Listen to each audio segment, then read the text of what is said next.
কে দিল পিরিতের বেড়া লিচির বাগানে, কে দিল পিরিতের বেড়া লিচির বাগানে। ওরে বাবা, হ্যাঁ আমার ডালিয়া ফোন দিয়েছে দেখি। কোথায় তুমি জান? এই তুমি রেস্টুরেন্টে?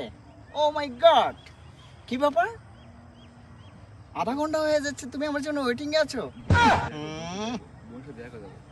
ও আমার এক বন্ধু আসছে তো, ওনার সঙ্গে একটু দেখা করে যাই। Please darling, please come in darling, একটু 5টা মিনিট ওয়েট করো, তারপরে আমি যাচ্ছি। হ্যালো, এই বন্ধু তুমি কোথায়? আরে আমার তো সময় ওভার হয়ে যাচ্ছে, প্লিজ তুমি আসো না, তোমার সঙ্গে দেখা করি। আর আমি তো একটা হ্যান্ডসাম ছেলে।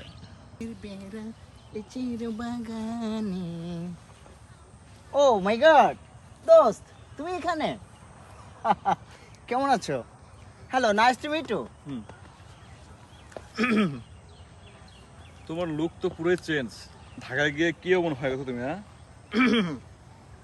আমি এখন তো সরকারি রেস্টুরেন্টে একজন চাকরি করি, মাসে 1.5 লাখ টাকা আয় করি।